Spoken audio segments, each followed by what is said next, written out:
자, 레벨 1 이코노믹스를 시작하겠습니다. 내용이 참 많습니다, 이게. 기초가 약하신 분들은 굉장히 어렵게 느껴지실 텐데요. 그 경제학을 공부하셨던 분들 학생 때, 그러니까 뭐 경제학 원론 정도라고 생각하시면 되겠습니다. 전체적인 내용,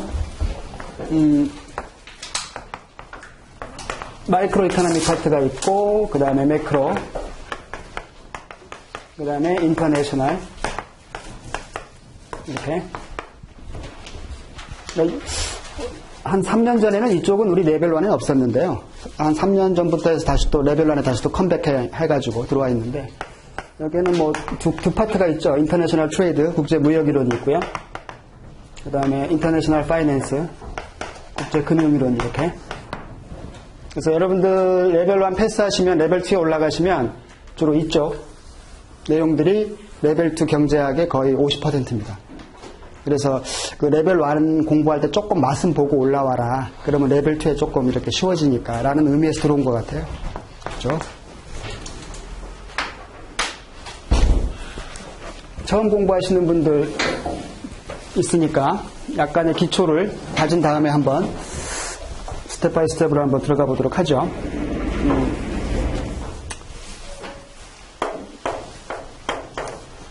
이 경제를 구성하고 있는 단위, 이코노믹 유닛, 우리나라 책들에서는 뭐 경제 주체다 이렇게 번역하는 놈인데요. 일단 먼저 하우스홀드가 있고요. 가게라고 하죠. 그 다음에 펌, 기업이 있고요. 그 다음에 마지막으로 가버먼트가 있는 거죠. 이 가게는 주로 경제 내에서 이 소비 활동을 주로 합니다. 그래서 이 가게의 구성원들을 얘기할 때 우리가 컨슈머, 소비자다 이렇게 하고요. 그 다음에 기업은 주로 생산 활동을 담당하죠. 그래서 기업의 구성원들을 일컬을 때는 우리가 프로듀서, 생산자다 이렇게 한단 말이에요. 그러면 이 경제 활동이라는 거, 이코노믹 액티비티라는 것이 소비 및 생산 활동을 말하거든요. 따라서 소비하는 주체가 있고 생산하는 주체가 있으니까 이 자체로서 하나의 경제가 형성이 되는 거예요. 그래서 이 가게하고 기업으로만 구성되어 있는 경제를 우리가 얘기할 때 이런 용어들을 기억하시는 게 좋습니다. 이 프라이빗 이코노미라고 하죠. 이렇게. 그래서 우리나라 책들에서는 뭐 민간경제, 이렇게 민간경제. 또는 이 이코노미란 말 대신에 이렇게 프라이빗 섹터라고도 이렇게.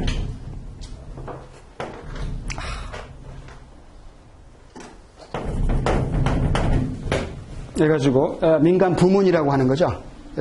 그래서 이렇게 여러분들 책 읽다 보시면 뭐 프라이빗 섹터가 어쩌고 저쩌고 이렇게. 또는 뭐 퍼블릭 섹터 하게 되면 이쪽이죠. 이쪽은 퍼블릭 섹터. 그래서 공공부문이라고 하고, 정부. 이 미시경제, 결국 이 미시경제하고 거시경제는 이게 다른 걸 분석하는 건 아니고요. 같은 걸 분석하는데 보는 그 시각 차이입니다. 그러니까 뭐 우리가 어떤 산을 관찰할 때 나무 하나하나를 볼 것이냐 아니면 숲을 볼 것이냐 이런 차이죠. 똑같은 산을 관찰하면서. 따라서 뭐 전체를 보느냐 아니면 개별을 보느냐 이 차이란 말이죠. 그래서 이 미시 쪽을 보면은 이 각각의 경제 주체들의 의사결정 과정을 보는 거죠. 이 소비할 때 어떤 의사결정을 내리고 있고 기업들이 생산활동을 할 때 어떤 의사결정들을 내리고 있느냐 이렇게 좀 더 깊이 있게 디테일하게 들어가서 보겠다는 거죠. 미시경제학은. 그래서 이 경제의 순환적 흐름 이 그림을 이해하시면은 경제학 공부 되게 쉬워져요. 가게가 있고요. 기업이 있고 우리 사람들에게 필요한 이 생산물이 있는 거죠. 이 생산물이 거래되는 시장, 프로덕트 마켓이 있고요. 이 완성물을 만들기 위해서는 생산 자원도 필요하죠. 이 자원이 거래되는 시장도 있습니다. 이렇게 resource market. 여기에 일정한 순환적 흐름, 이 이코노믹 플로우가 발생하는데 가게는 생산물 시장에서 자기들이 원하는 생산물들을 수요하더라는 거죠. demand. 그 다음에 생산활동을 통해서 공급하는 건 기업의 몫이고요. supply. 자원시장으로 들어오면 수요 공급의 주체가 바뀌는 거죠. 오히려 기업이 자원을 수요하는 주체가 되고요. 가게가 자원을 공급하는 주체가 되는 거죠. 이렇게. 따라서 화살표의 방향이 일정하지 않습니까? 시계 반대 방향으로 이렇게 뱅글뱅글뱅글. 누가 먼저 시작했는지는 아직도 몰라요. 기업이 먼저 시작했는지, 이 가게가 먼저 시작했는지 아무도 몰라요. 그래서 가끔 옛날 경제학 책들에 보면은요, 아일랜드 이카노미 해가지고 섬경제라고 소개하거든요. 이게 뭐냐면, 로빈슨 크루소가 무인도에 처음 이렇게 도착했을 때, 이게 아일랜드 이카노미가 됩니다. 그래서 로빈슨 크루소가 가게이면서 기업이면서 가버먼트야. 1인 3역을 하는 거죠. 거기서 로빈슨 크루소가 배고픔을 느끼니까 먹을거리를 찾았을까요? 아니면 배고픔에 대비해서 먹을거리를 미리 찾아 두었을까요? 그러니까 이게 소비가 먼저냐 생산이 먼저냐 이거예요. 근데 지금도 아무도 몰라요. 누가 먼저 시작했는지. 거기에 대해서 옛날에 세이란 경제학자가 이런 말을 한 적은 있어요. 공급은 스스로 수요를 창조한다 이렇게. 그래서 공급이 먼저다 이렇게 주장한 적은 있습니다. 이걸 세이의 법칙이라고 하지. 그런 말을 남긴 적은 있는데 그렇다고 세이의 법칙이 반드시 맞은 건 또 아니다. 또 이렇게 또 판명이 나버렸기 때문에 아직도 몰라요. 그래서 옛날에 제가 이게 직업병인데 로빈슨 크루소 일대기를 현대판으로 해가지고 할리우드에서 영화 만들었는데 탐 행크스가 주연으로 나와가지고 캐스터웨이라고 해가지고 제목 그 영화 보면서 무인도에 딱 도착할 때부터 제가 굉장히 영화에 집중한 거야. 과연 배고픔을 느끼니까 먹을 거를 찾았을까 하면서 이걸 알아내기 위해서. 근데 그게 그냥 경제학 측면에서 제가 알아보려고 했는데 그 영화만 보고 또 모르겠더라고. 그래서 결말은 어떻게 났는지 기억도 안 나요. 그쪽에 너무 집중하는 바람에. 반대급부가 있겠죠. 자, 이런 생산물이나 자원의 이런 물적 흐름은 시계 반대 방향으로 뱅글뱅글 돌고 있고, 반대급부로는 대가지급이 있지 않습니까? 작금에 우리는 이제 화폐 경제니까 그에 대한 대가지급, expenditure. 바이어 입장에서는 이걸 expenditure라고 하고요. 셀러 입장에서는 액수는 똑같은데도 이걸 revenue라고 하죠. 이렇게. 따라서 지출액과 수입액은 같다. 액수면에서는. 단지 바이어 입장이냐 셀러 입장이냐에 따라서 이름만 달리 부르는 것뿐이에요. 그 다음 이쪽도 지금 있겠죠. 대가지급이. 따라서 자원을 수요한 대가로 지불하는 걸 우리가 코스트라고 하는 거죠. 비용. 받는 사람은 이걸 비용이라고 안 하죠. 받는 사람은 이걸 인컴이라고 하는 거죠. 소득. 따라서 이 화폐적 흐름은 시계 방향으로 뱅글뱅글 돌고 있습니다. 이렇게. 여기에서 이 미시경제학은 각각의 이 경제 주체들이 생산물 시장과 자원 시장에 걸쳐 있는데 어떤 의사결정들을 내리고 있느냐 이렇게 하는 거죠. 세부적으로 보는 건데 분명한 어떤 목표를 가지고 행동한다고 봅니다. 우리 경제학은. 그래서 이 경제학 책 읽다 보게 되면 항상 이렇게 합리적인 경제 주체 이렇게 레셔널하게 행동하더라는 거죠. 합리적으로. 그러니까 나중에 후회하는 일은 안 하더라는 거지. 그러다 보니까 분명한 어떤 목적을 가지고 행동한다. 이렇게. 그래서 이 가게는 두 시장에 걸쳐서 행동할 때 이렇게 효용 극대화를 추구한다. 이렇게 하는 거죠. utility maximization. 이렇게. 이 효용이라는 건 이렇게 만족이라고 생각하시면 되겠죠. satisfaction. 그러니까 생산물을 수요하더라도 만족을 극대화할 수 있는 양만큼만 수요하더라.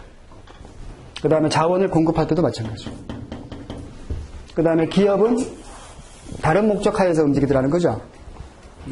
Profit maximization.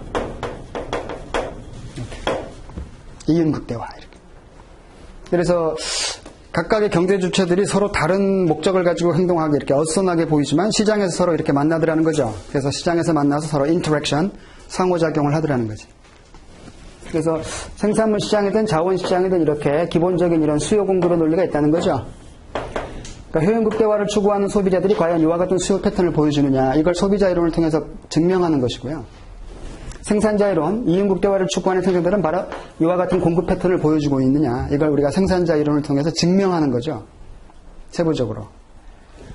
그래서 증명이 돼 있기 때문에 그냥 이런 그림들을 이제 우리는 그냥 자유롭게 그리고 있는 거죠. 이미 100년 전에 이미 다 승부가 끝나버렸어요. 이미 이것이 나온 지도 지금 1세기가 넘었습니다. 그래서 결국 시장에서는 서로 다른 목표를 가지고 행동하지만 이렇게 양자 간의 합의가 일어날 수 있다는 거죠. 그 합의가 일어난 상태를 우리가 이퀄리브리엄, 균형이다 이렇게 하는 거죠. 그래서 이퀄리브리엄 프라이스, 이퀄리브리엄 퀀터티 이렇게 균형 가격과 균형 거래량 이렇게 하는 거죠.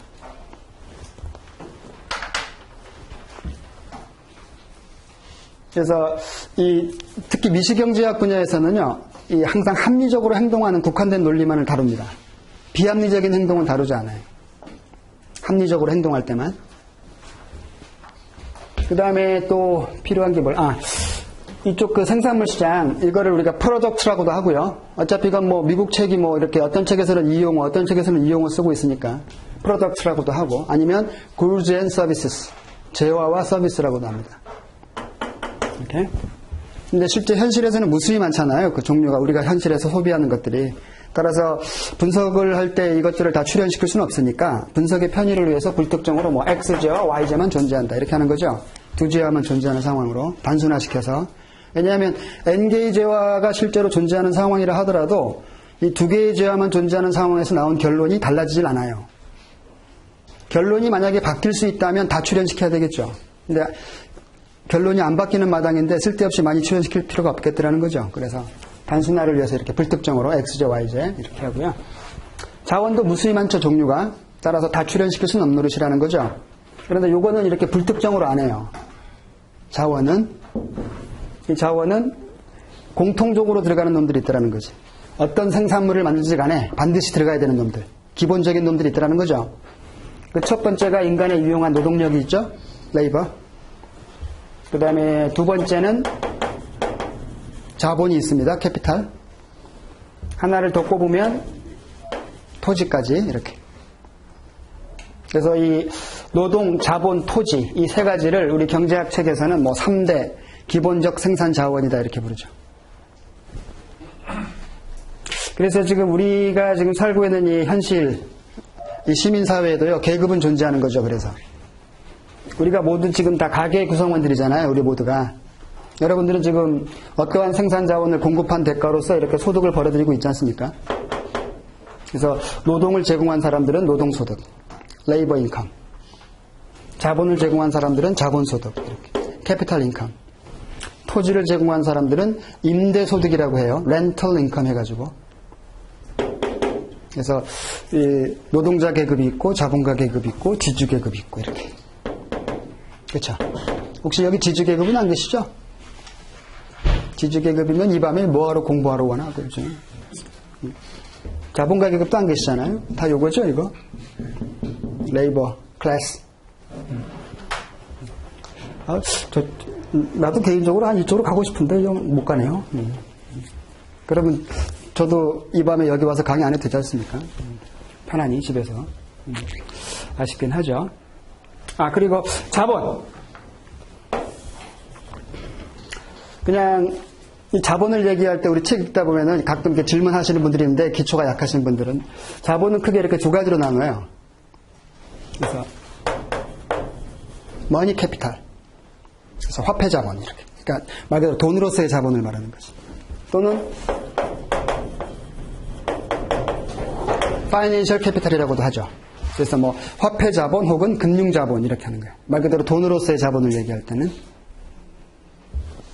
그 다음에 피지컬 캐피탈이란 말도 있죠. 이건 실물 자본이라고 하는 놈인데요. 말 그대로 물건으로서의 자본이죠. 이 기업들이 그 생산활동할 때 필요한 각종 그 설비들, 공장, 기계 이런 거, equipment, machine, plants 이런 것들 얘기할 때 우리가 피지컬 캐피탈이다 이렇게. 실제 여러분도 아시겠지만 현실에서는 이 파이낸셜 마켓이 존재하잖아요. 자본시장이, 금융시장이. 여기에서 기업들은 유가증권 발행을 통해서 필요한 화폐 자본을 끌어들이죠. 뭐 주식을 발행할 수도 있고 채권을 발행할 수도 있고 이렇게. 그걸 가지고는 뭘 하겠다는 거냐면 이걸 구축하는 거죠.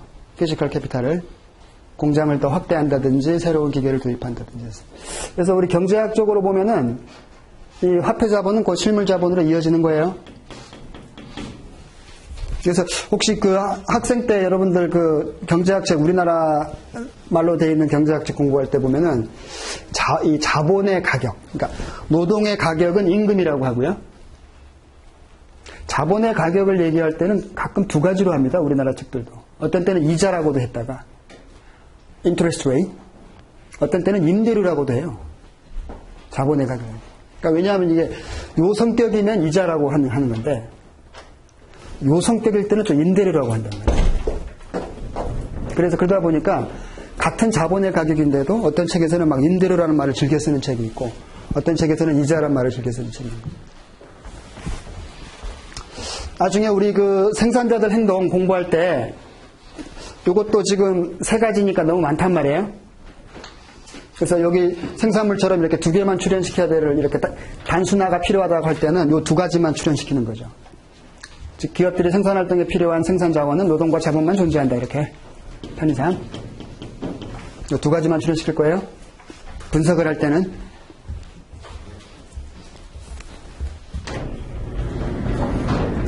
거시경제학은 뭡니까? 미시는 이렇게 이 파트를 그냥 다 세부적으로 들어가서 보는 거예요. 어떤 의사결정들이 있을까 이렇게. 미시경제학은.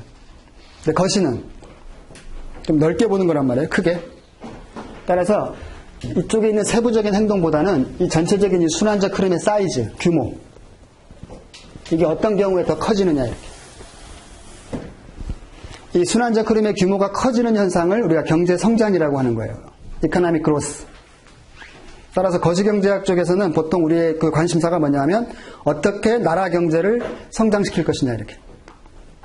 그리고 나라 경제를 성장시키면서도 이 나라 경제를 해롭게 하는 놈들이 있더라는 거죠. 두 가지가 있는데 하나는 인플레이션, 하나는 실업 문제. 따라서 막연한 성장을 바라는 건 아니고 안정적 성장을 바라거든요. 그 안정적 성장이 바로 실업도 경험하지 않고 인플레이션도 경험하지 않으면서 성장하는 방법은 없을까? 과연 그러려면 어떤 조치가 필요할까? 그냥 시장경제 흐름에 맡기는 게 최선일까? 아니면 정부가 적극적으로 시장에 개입하는 것이 바람직할까? 이쪽에 대한 논의로 집중하는 거죠.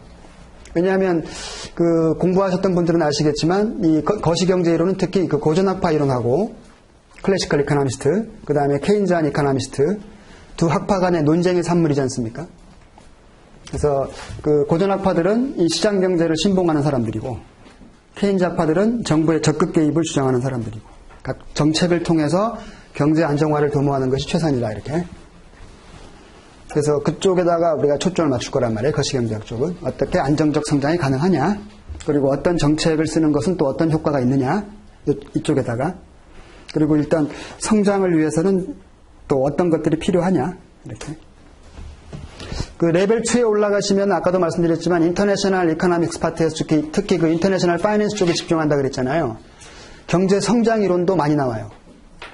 거시경제학 할 때 그 경제 성장 이론을 잠깐 맛볼 거거든. 그러면 잠깐 맛보고 레벨 2에 올라가시면 양을 조금 더 많이 공부할 거란 말이에요.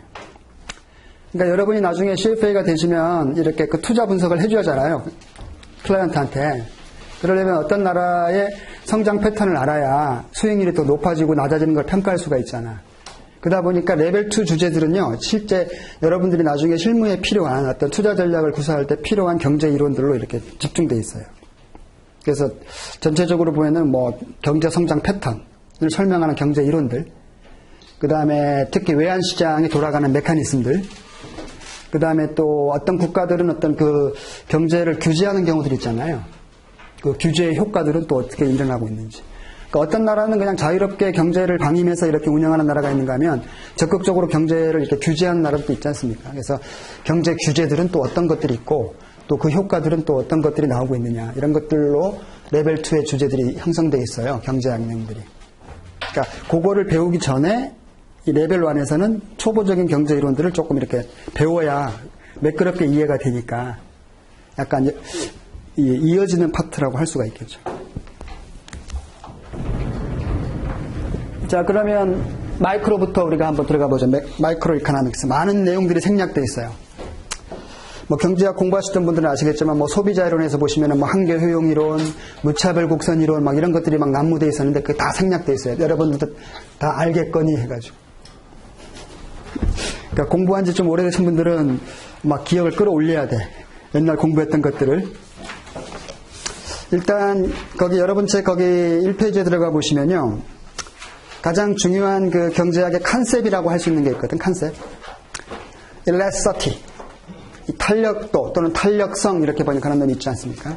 굉장히 중요한 이게 컨셉이에요.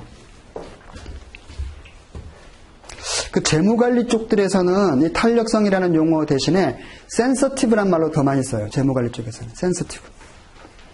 그러니까 어떤 요인이 변동했을 때 종속 변수에 어느 정도 영향을 주느냐. 이거죠. 특히 실증 분석을 할 때는 굉장히 중요한 컨셉이 되겠죠.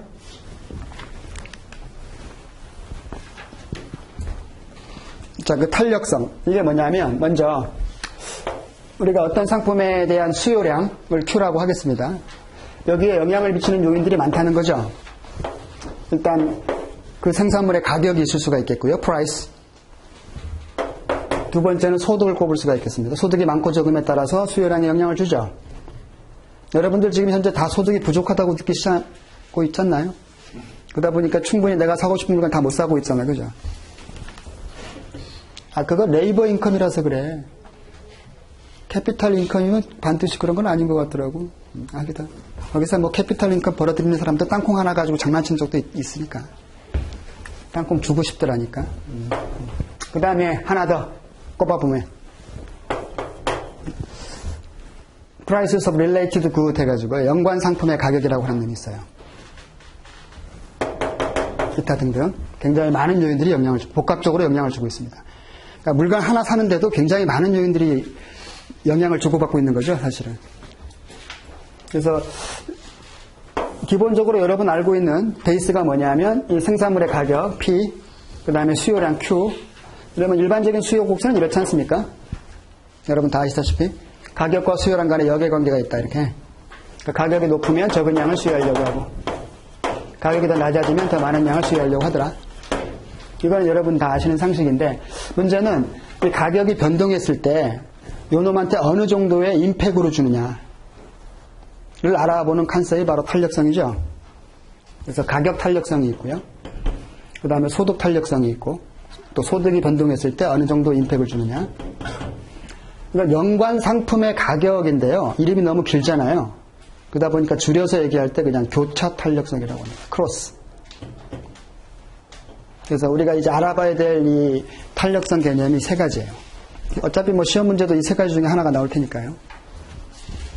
그래서 처음 우리 그 1페이지 책에 나온 게 바로 Price Elasticity of Demand, 가격 탄력성이죠. 오운이라는 말은 잘 안 붙이는데 이 책은 독특하게 오운이라는 말도 붙였네요. 거의 저도 처음 봤습니다. 이거. 오운이라는 말이 들어가 있는 거는.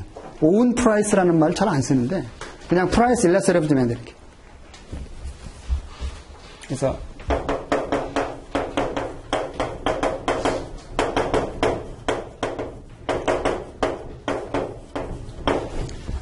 수요의 가격 탄력성 이렇게 한단 말이에요. 우리나라 말로. 그러면 내가 가격을 P라고 하면 가격이 변화한 퍼센테이지 100분율로 보는 거예요. 100분율. 그래서 이게 가격 변화율이 되는 거죠. 이에 반응하는 수요량의 변화 퍼센테이지 이렇게. 이게 정확한 정의식입니다. 우리 책에 안 나와 있어서 그래요. 그래서 일단 정확히 쓰고 가격 변화율 분의 수요량 변화율. 여기 지금 대분수꼴로 되어 있잖아요. 그래서 이런 형태로도 반드시 기억을 하셔야 됩니다.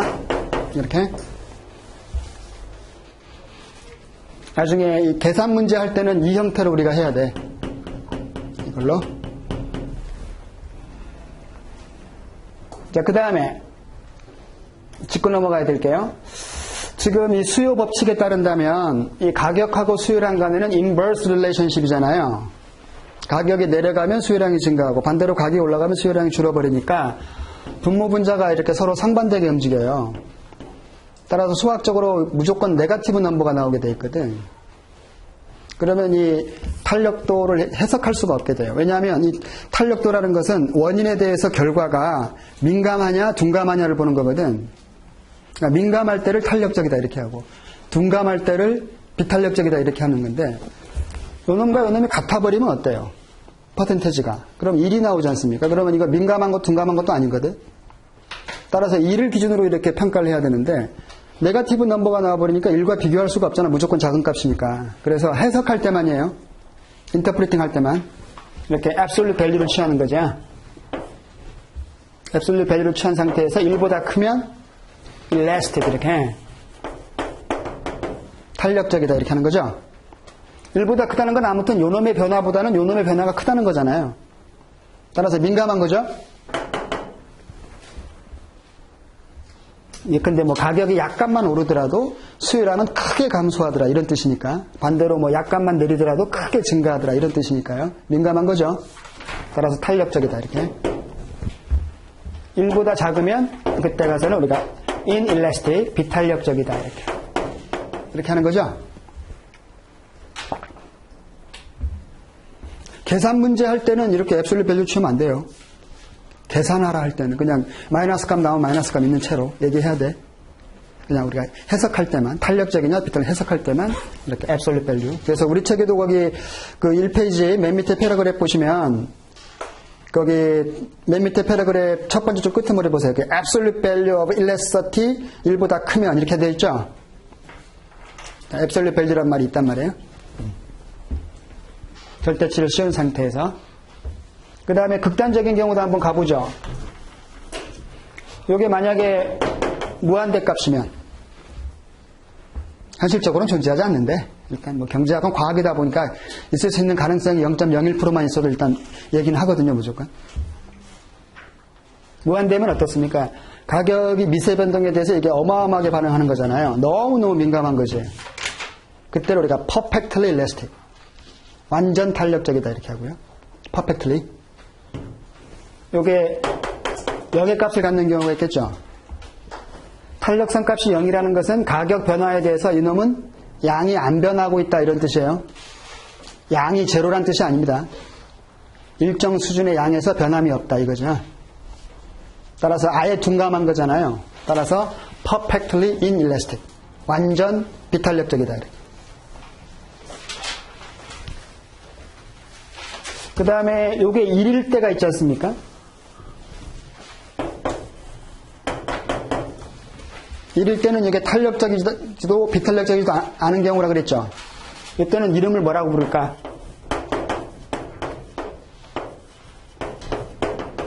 유닛 일래스틱이라고 해요. 그래서 단위 탄력적이다.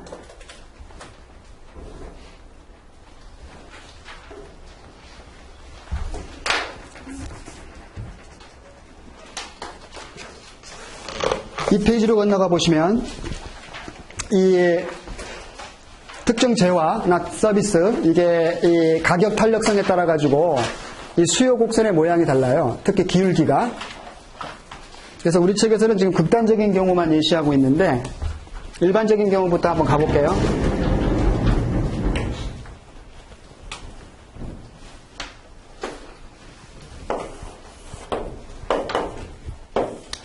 상대적으로 이렇게 가파른 놈이 있을 수가 있고요. 이렇게 플랫한 놈이 있을 수가 있겠습니다. 이 경제학 공부하실 때 그 주의점 중에 하나가요. 뭔가 이렇게 비교하잖아요. 비교할 때는 항상 상대적 개념으로만 얘기해요. 그러니까 relatively. 그러니까 상대적으로 가파른 놈이 있고 상대적으로 완만한 놈이 있다 이거지. 무조건 완만하다 해서 무조건 절대적으로 이런 건 아니야. 무슨 말인지 아시겠죠? 그러니까 뭐 항상 이렇게 가파른 놈에 비해서 완만하다면 이렇게 상대적으로 이런 식이에요. 항상 경제학은. 이제 한번 실험해보면 되게 쉽습니다. 이런 것도. 일단 뭐 첫 시간이니까 한번 스텝 바이 스텝 여러분 눈동자를 보면서 수준이 어느 정도를 제가 좀 가늠하려고 그래요. 고개를 이렇게 아시는 분은 활발히 끄덕여 주시고 이해가 안 되시는 분들은 이해가 안 되는 눈망울을 저한테 날려주시면 돼. 그러면 제가 이렇게 속도 조절을 좀 하려고 그래요. 그래서 여러분들이 좀 쉬워하는 부분이다 그러면 좀 빠르게 좀 진행하고 좀 어려워하는구나 그러면 좀 약간 슬로우 템포로 이렇게 가려고 하니까. 가격을 이렇게 한번 다운시켜 보면 되게 쉽죠. 이 정도 가격 변화에 대해서 이 가파른 놈은 어떻습니까? 양의 변화가 이 정도밖에 안 오고 있고요. 이에 비해서 완만한 놈은 어때요? 이 정도 나오고 있지 않습니까? 따라서 이 가격 변화에 대해서 이 녀석은 이놈보다는 좀 둔감한 거죠. 이놈이 더 민감한 거잖아요. 따라서 이 상대적으로 가파르면 inelastic demand curve라고 하고요. 비탄력적인 수요 곡선. 상대적으로 이렇게 완만하면 elastic demand curve 이렇게. 상대적 관점에서. 그러다가 이제 극단적인 그림이 나오는 거죠. 여러분 책에 있다시피. 그러니까 가파르면 가파를수록 비탄력적이라 그랬잖아요. 상대적으로. 가파르다가 완전히 이렇게 수직선의 형태를 취하는 경우가 있겠죠. 그러면 이게 완전 비탄력적인 놈이 되는 거죠. 완전 비탄력적인 수요곡선. 그러니까 양이 이 상태에서 움직임이 없죠. 가격이 아무리 변동하더라도. 아예 둔감한 거란 말이에요. 따라서 완전 비탄력적인 수요곡선. 그 다음에 또 수평인 놈이 있겠죠. 그러면 이 놈은 완전 탄력적인 수요곡선이다 이렇게. Perfectly elastic demand curve. 이 놈은 뒤에서 또 몇 번 나온단 말이에요. 이와 같은 수요곡선은. 그래서 이름을 두 가지로 부르는 거지. 뭐 어떤 경우에는 뭐 완전 탄력적인 수요곡선, Perfectly elastic demand curve. 어떤 때는 뭐 horizontal demand curve, 수평인 수요곡선 이렇게.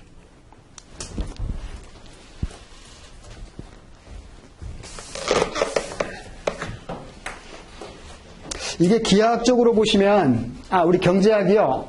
여러분도 아시겠지만 이 사회과학 분야에서 수학을 제일 많이 쓰는 이 과목인데, 그러다 보니까 우리 경제학 전공하시는 그 학생들은 수학 공부 되게 많이 해야 돼요. 그래서 뭐 전공 필수 과목에 이미 경제수학이라는 과목이 반드시 있고요. 근데 수학을 제일 많이 쓰는 사회과학 분야인데도 이 수학적 관례에 위배되는 그림을 그리고 있어요. 아세요, 이거? 수학적 관례에 위배되고 있다는 거? 이게 우리 어렸을 때 수학의 함수 하면은 보통 이렇게 이 폼으로 많이 공부했잖아요. 그죠? 독립변수, 정속변수. 그럼 그림 그릴 때 이렇게 그리거든? 그냥 어릴 때는 그냥 X축, Y축 이렇게 해버렸지. 사실은.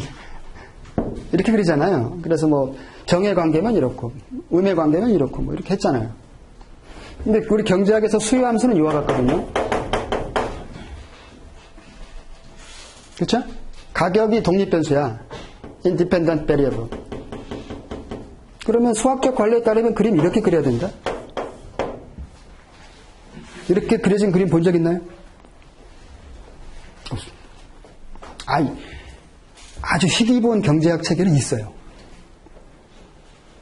현대에 나오는 이렇게 출판되는 경제학 책은 없고, 옛날에 아주 한 100년 전에 그 출간된 책들 있지 않습니까? 이런 희귀본 속에는 그 저자분은 수학적 권리에 위배된다고 우겨가지고 내 책에는 반드시 이렇게 그리는 분이 있어요, 진짜. 희귀본으로 있어요. 근데 이제는 이렇게 그리는 책이 없다는 거지. 다 이렇게 그리죠. 이쪽을 Q, 이쪽을 P. 이게요, 한 100년이 넘었구나, 이제는. 이제 이 근대 경제학이 태동할 때, 이 근대 경제학을 태동시킨 인물이요, 이 알프레드 마샬이라는 경제학자예요. 마샬 교수. 당대 최고 넘버원. 누구도 의심하지 않는. 최고의 경제학자를 데리고 와라 그러면 마샬. 이렇게. 그건 누구나 다 인정했어요. 주변에 있는 다른 경제학자들도. 마샬이 최고다. 이 양반이 지금 우리가 배우는 이 경제학의 체계를 잡은 사람이에요. 그 이전에는 경제학자라는 사람들이 순수 경제학자는 아니었어요. 그냥 뭐 철학자, 사회학자, 뭐 종교학자, 논리학자 이런 사람. 경제학의 아버지라고 일컫는 양반이 계신데 아담 스미스라는 사람 들어본 적 있나요? 그 양반도 원래는 논리학 교수예요. 그 당시에는 경제학이라는 게 없었어요. 그분이 살아계실 때는. 근데 그분이 쓴 책 때문에 이 내셔널 웰스라는 책, 국부론이라는 책 때문에 경제학의 아버지라고 일컫거든요. 근데 그 마샬 교수에 이르러서 그 양반이 이렇게 경제 사상들 있지 않습니까? 자기 이전에 나왔던 이것들을 집계성해가지고 한 권의 책으로 엮는 거지. Principle of Economy. 경제 원리란 책. 이게 지금 우리가 배우는 경제학 원론책의 효시죠. 이게. 근데 그 마샬은요, 처음에 수요함수가 이렇다고 봤어요. 마샬은. 양에 따라서 가격이 반응한다고 봤어요. 그래서 그림을 이렇게 그린 거지. 수학적 관례에 따라서. 그죠? 만약에 이 관계라면 이렇게 그리는 게 수학적 관례잖아요. 그래서 수요 곡선 이렇게 그린 거예요. 이 양반은. 그래서 이렇게 설명하는 거지.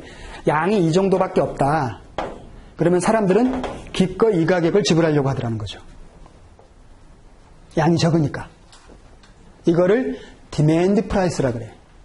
이런 용어도 필요합니다. 디맨드 프라이스. 이 수요 곡선상에 해당되는 가격들 있죠. 이걸 우리가 디맨드 프라이스라 그래요. 수요 가격. 소비자들이 기꺼이 지불하고자 하는 맥시멈 프라이스를 말해요. 최대 가격. 양이 많아지면 사람들은 적은 가격을 지불하려고 하더라는 거죠. 수요 가격이 떨어지더라는 거죠. 이거는 공급도 마찬가지였어요. 공급도 다 이렇게 본 거지. 그래서 원래 공급이 이렇게 생겼잖아요.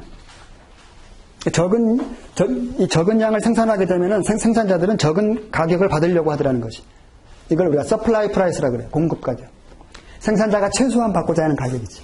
나는 이 가격만 받으면 그만큼 공급해 줄래, 이거였단 말이에요. 그래서 수요 함수든 공급 함수든 다 이 관계라고 본 거지. 그래서 이 그림을 그린 거죠. 그런데 갑자기 이 마샬 교수, 알프레드 마샬 교수의 이 얘기에 반기를 드는 사람이 나타나는 거지. 이게 아닌 것 같다, 이렇게. 이건 것 같다, 이렇게.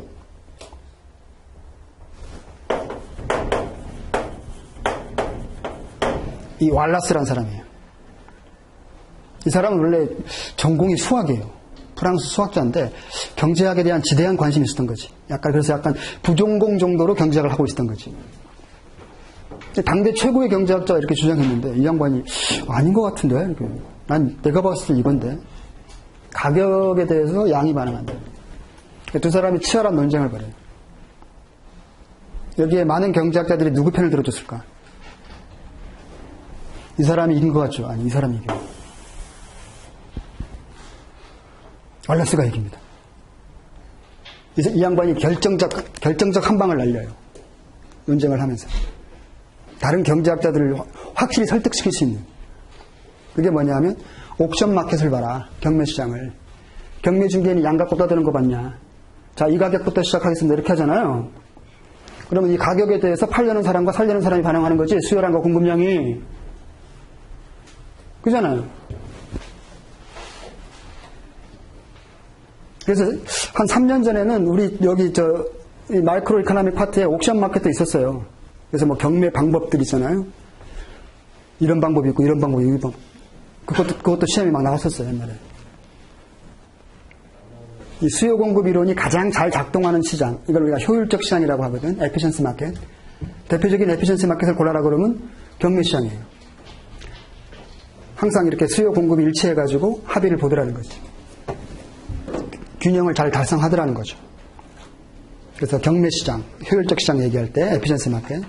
그 다음에 여러분들이 이제 가까이서 접근할 수 있는 가장 효율적 시장으로는 외환 시장, 주식 시장, 이런 시장들이 효율적 시장이라 그래요.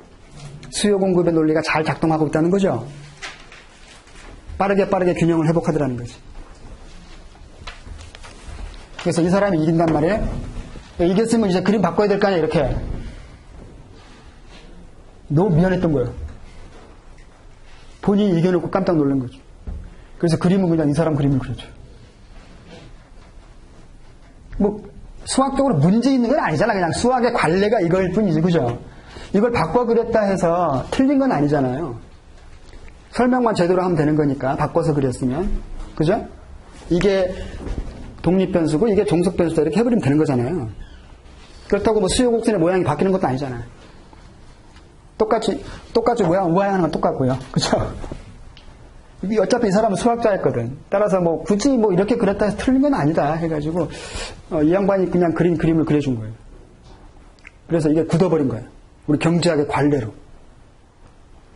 그래서 여러분들 우리 책 보시다 보면 수많은 그림들이 나오거든, 경제학. 그럼 주로 이쪽 이 horizontal axis에다가 포커스를 맞추는 거예요.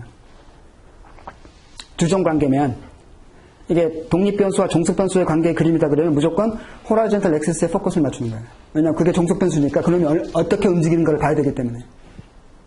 이해되십니까?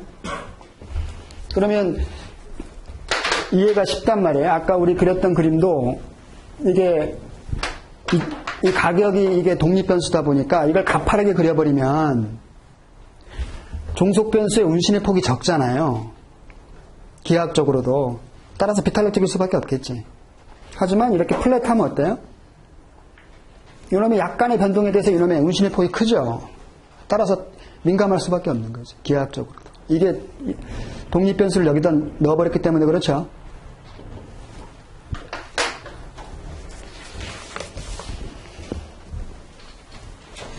자, 그러면 실제 우리 수많은 그런 재화나 서비스를 소비하면서 어떤 상품은 가격에 대해서 탄력적으로, 어떤 상품은 비탄력적으로 소비하고 있단 말이에요. 어떤 요인들이 영향을 미치고 있을까? 그 가격 탄력성에 영향을 미치는 요인들이 있겠죠. 그게 이 페이지 첫 번째 패러그래프에 등장한단 말이에요. 첫 번째 패러그래프 첫 번째 줄의 밑줄을 그으시기 바랍니다. When there are few or no good substitutes for a good. 한 재화에 마땅한 대체제가 없거나 적을 때 demand tend to be relatively inelastic. 수요는 상대적으로 비탄력적이라는 거죠. 대체제가 없으면, 대체제가 있다 하더라도 그 양이 적으면, 이 대체제가 없으면요 가격을 올려받아도 많이 못 줄여. 마땅한 놈으로 대신할 게 없잖아. 불가피하게 그 놈을 써야 되거든. 그렇죠? 근데 대체제가 많으면 어떻게 돼? 그 놈이 가격이 올랐다 그러면 확 줄여버리는 거죠. 그 대신 딴 놈을 쓰면 되거든. 그렇죠? 그래서 그 두 번째 패러그래프에는 반대인 경우를 예시하고 있죠. 대체제가 하나이거나 더 많으면 그 재화의 수요는 very elastic, 매우 탄력적이라는 거죠. 따라서 대체제가 없을 때보다는 있을 때, 적을 때보다는 많을 때가 더 탄력적이다. 어렵지 않죠? 이런 것들은 뭐 이해해버리면 되게 쉬운 거니까. 최근에 여러분들 특히 자동차 같은 것들 보시면요. 전기 자동차들이 등장하고 있잖아요. 옛날엔 다 화석연료로 가는 석유에 의존해가지고 가는 것들이었잖아요. 하이브리드도 사실은 뭐 전기 반, 화학연료 반이잖아. 우리나라에는 마땅한 대체 에너지가 없다 보니까 석유값이 막 고공행진을 달려도 양을 많이 못 줄인 거지. 우리나라 국민들이 비탄력적으로 소비할 수밖에 없는 거죠. 근데 이제 현대자동차에서 수소로 가는 차도 지금 이제 일단 개발을 했고요. 지금 폭넓게 지금 상용화되지는 못했지만 아직 점점 양이 늘어나는 것 같기도 하고, 그 다음에 전기로 가는 차들도 생각보다는 더 빠르게 확장되는 것 같죠. 그러면 과거에 비해서 좀 더 이 화학연료에 대해서 우리 국민들이 더 탄력적으로 반응할 수 있는 상황이 되겠죠. 전기에너지, 수소에너지, 또는 다른 또 혹시 압니까? 태양열로 가는 차가 또 나올지. 그러다 보면 과거에 비해서 분명히 더 탄력적으로 반응할 수가 있겠더라는 거죠. 대체 에너지들이 많이 생기면. 그 다음에 그 대체제의 유무가 첫 번째고요. 가격 탄력성에 영향을 미치는 요인이. 두 번째는 거기 가운데 보시면 그 까만 놈의 다트 두 개가 보이시죠? 그게 두 번째와 세 번째예요. 가격 탄력성에 영향을 미치는 요인. 첫 번째 그 까만 다트를 보시면 portion of income spent on a good. 한 재화에 대한 소비 지출 비중이죠. 소득에서 차지하는 소비 지출 비중. 여러분들 한 달 용돈 가지고 생활하시잖아. 한 달 동안 수많은 재화나 서비스를 소비하는데 지출 비중이 높은 놈이 있고요. 낮은 놈이 있어요. 그랬을 때 지출 비중이 낮으면 비탄력적이에요. 가격을 의식하지 않습니다. 지출 비중이 높으면 굉장히 민감하게 반응해요. 5%만 올라도 우와 이렇게 해요. 그죠? 지출 비중이 낮은 놈으로 대표적인 놈이 여러분 지금 손에 들고 있는 펜이야, 펜. 그 얼마에 샀는지 기억은 나요? 나는 펜도 싸게 사야 된다고 주장하면서 이마트 같은 데 가서 한 타씩 미리 사나? 우리가 그 정도로 없지는 않잖아요. 아무리 레이버 클래스의 인컴이 작다 하더라도. 그죠? 근데 여러분들 좋아하시는 태블릿 PC라든지, 아니면 우리 직장인 여러분들 출근하려면 이렇게 정장 같은 것들, 이런 것들은 지출 비중이 높잖아요. 이런 것들은 5%라도 싸게 파는 데 가서 살려고 하지. 내가 5%라도 디스카운트 받으려고 노력하는 재화들이 있을 거야. 그거는 굉장히 탄력적인 재화들이. 그리고 디스트리뷰팅들이 높아. 그죠? 그 다음에 타임이 있죠? 세 번째가.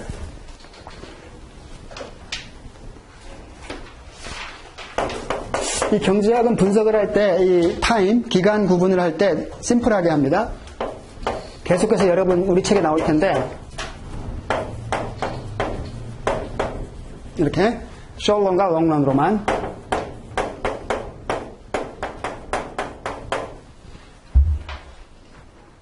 그래서 이 숏런은요 실제 어떤 연수 이런 걸로 하는 건 아니고 어떤 제약이 존재해 항상 숏런에서는 제약. 그러니까 그 내에서만 행동해야 돼. 어떤 제약이 존재하는 시간. 롱런은 아무런 제약이 없어요. 내가 이렇게도 해보고 저렇게도 해보고 충분한 어드저스트먼트를 해볼 수 있는 충분한 시간을 말해요. 롱런은 아무런 제약이 없는 이걸 롱런이라고 하는 거죠. 자, 그랬을 때 이 가격 탄력성은요, 이 숏런 때보다는 롱런이 되면은 more elastic, 더 탄력적으로 변합니다. 아까 그 대체재의 유무가 가격 탄력성에 영향을 미치는 첫 번째라 그랬잖아요. 단기적으로는 대체재가 없던 상품들도 시간이 지남에 따라서 대체재가 개발이 되겠지. 대체재의 출현 가능성이 높아지잖아요. 그러면 더 탄력적으로 반응할 수가 있는 거예요. 지금 한 10년 전에 비해서 아까 제가 얘기했던 그 자동차를 운행하면서 그때는 뭐 100% 다 화학연료였죠. 그죠? 근데 시간이 지남에 따라서 대체 에너지들이 등장하고 있잖아요. 전기로 가는 차, 수소로 가는 차 이렇게. 그 사이에 우리나라뿐만 아니라 세계 유수의 자동차 제조업체들이 다 이렇게 개발들을 하고 있었잖아요. 그죠? 새로운 대체 에너지로 갈 수 있는 자동차들을. 그러니까 시간이 지남에 따라서 대체재의 출현 가능성이 높아지고요. 또 대체재가 출현하지 않는다 하더라도 그럼 그때 가서는 아예 사람들이 라이프 스타일을 바꿀 가능성도 있어요. 그러니까 석유값은 계속해서 비싸지는데 대체 에너지가 안 나오고 있다? 그러면 아예 라이프 스타일을 바꾸는 거지. 차를 팔아버리는 거지. 그런 다음에 뭐 직장 근처로 이사가 버린다든지 아니면 뭐 자전거로 출퇴근해버린다든지 대중교통수단을 더 많이 활용한다든지 뭐 이렇게 라이프 스타일을 바꿀 가능성도 있는 거죠. 장기에는 이게 가능하다는 거지. 따라서 인더롱런 뭐 일라스틱. 오케이? 이런 것들은 뭐 기본적으로 뭐 이 멀티플 초이스 문제에서 그냥 시험에 자주 나오는 놈들이니까요. 뭐 밥 먹듯이 나오는 놈이니까 그냥 이해해 둬버리면 쉬운 거. 경제학은 이해만 하시면 암기할 게 극히 없습니다. 진짜 몇 개 안 돼요. 자꾸 이해해 보려고 노력하세요. 그 다음에 3페이지로 건너가서 거기 그림 12.2를 보시면요. 그 그림의 그 타이틀을 한번 보세요. 주목해 보세요. Price Elasticity along 밑줄 그으세요. Linear Demand Curve. Linear Demand Curve란 말이 등장하거든요. 근데 여러분 다 아시다시피 이게 선형이잖아요. 1차 함수.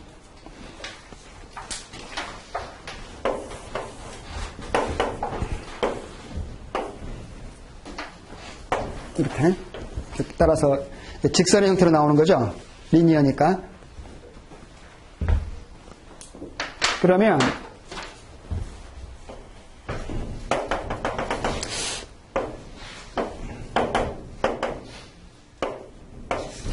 정확히 이등분점이 있습니다. 이렇게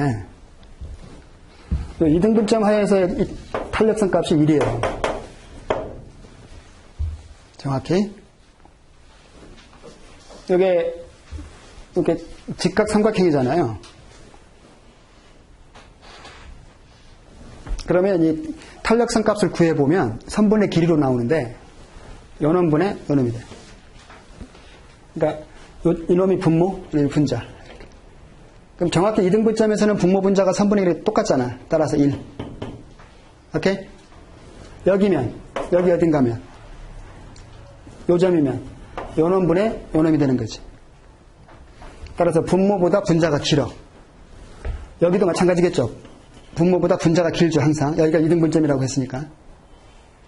따라서 이쪽 구역에서는 이 탄력성 값이 무조건 1보다 커요.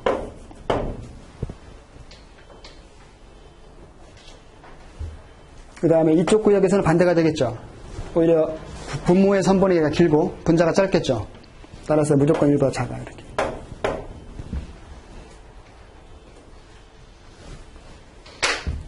증명 과정은 우리 시험에 안 나오니까 안 할게요. 이거 직각삼각형의 닮은꼴 성질을 이용해서 하는 거거든. 여러분 어린 시절에 했던 거. 그래서 그냥 인원분의 인원 나와요. 그냥 바로 해보면. 그래서 시험 문제에서는 아마 리니어 디맨드 커브다 그러면 요거를 알면 다 풀 수 있는 거. 보네요. 그래서 우리 책에서는 우리 책 그림에서는 거기 B점이 지금 정확히 2등분점이라고 보고 있는 거죠. B점이. 그러다 보니까 탄력성 값이 1이라는 거죠. 그래서 유니터리 일레서티라고 되어 있죠. 이걸 유닛 일레스틱이라고도 하고 유니터리 일레스틱이라고도 해요. 값이 1일 때. 그 다음에 A점은 어떻습니까? A점은 이쪽 어디엔가의 점 하나를 이렇게 대표하는 거란 말이에요. 따라서 이쪽은 무조건 1보다 크다 그랬잖아. 따라서 하이 일레서티. 그 다음에 C점은 여기 밑에 부분 거. 대표점. 그래서, low 일레서티. 여러분들은 그냥 이렇게 적어두시는 게 좋아요, 이렇게. 우리 책은 약간 조잡한 감이 없잖아, 있습니다.